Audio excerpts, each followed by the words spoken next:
Hello everyone, so रेडमीले चाहिँ आफ्नो Redmi 10 चाहिँ लन्च गरिसकेको छ र रेडमी 10 मा चाहिँ रेडमी 9 भन्दा चाहिँ तपाईले राम्रो सिग्निफिकेन्ट अपग्रेड्सहरु देख्न पाउनुहुन्छ।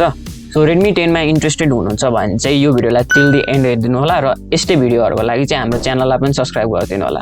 अब डिस्प्ले र डिजाइनको कुरा गर्ने हो भने चाहिँ रेडमी 10 चाहिँ तपाईको इभोल्भ डिजाइनको साथमा आउँछ र प्लस यो क्यामेरा कटआउट डिस्प्लेको साथमा आएको हुनाले चाहिँ यसको अझै एउटा प्लस पोइन्ट हो। यो फोनमा चाहिँ तपाईले 6.5 इन्चको एलसीडी डिस्प्ले पाउनुहुन्छ। यो फोनको अझै एउटा राम्रो अपग्रेड के हो भन्दाखेरि चाहिँ यसमा चाहिँ तपाईले 90 हर्ज रिफ्रेश रेट पाउनुहुन्छ। यसमा चाहिँ तपाईले एडाप्टिभ सिंक भन्ने नि फिचर्स पाउनुहुन्छ जसले चाहिँ तपाईको डिस्प्ले चाहिँ 45 हर्ज, 60 हर्ज, 90 हर्जमा चाहिँ आफै स्विच हुन्छ तपाईको युजेस अनुसार। डिस्प्ले प्रोटेक्सनको लागि चाहिँ तपाईलाई यसमा गोरिल्ला ग्लास 3 को प्रोटेक्सन दिएको छ।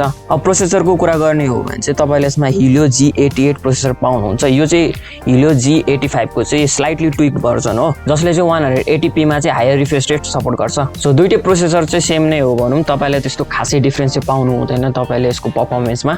अब क्यामेराको कुरा गर्ने हो भने चाहिँ Redmi 10 मा चाहिँ तपाईले राम्रो क्यामेरा अपग्रेड देख्न पाउनुहुन्छ। यसमा चाहिँ तपाईले क्वाड क्यामेरा सेटअप पाउनुहुन्छ।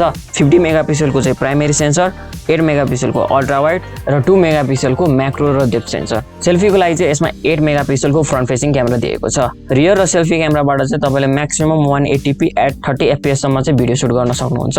त्यसैगरी यो फोनमा तपाईले साइड माउन्टेड फिंगरप्रिन्ट स्क्यानर र डुअल स्पिकर्स नि पाउनुहुन्छ। बट Redmi 10 मा चाहिँ तपाईले माइक्रो SD स्लटको अप्सन चाहिँ पाउनुहुन्न। अब ब्याट्रीको कुरा गर्ने हो भने चाहिँ Redmi 10 मा चाहिँ तपाईले 5000 mAh को ब्याट्री पाउनुहुन्छ with 18 watt fast charging.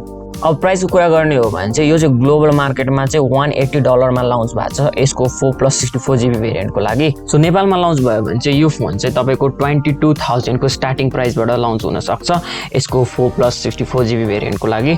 So I hope तपाईहरुलाई भिडियो मन पर्यो होला। सो भिडियो इन्फर्मेटिभ लागेमा चाहिँ यो भिडियोलाई लाइक, कमेन्ट, शेयर, सब्स्क्राइब सबै कुरा गरिदिनु होला र म तपाईहरुलाई भेट्छु एउटा अर्को भिडियोमा। Thanks for watching guys, see you in the next video.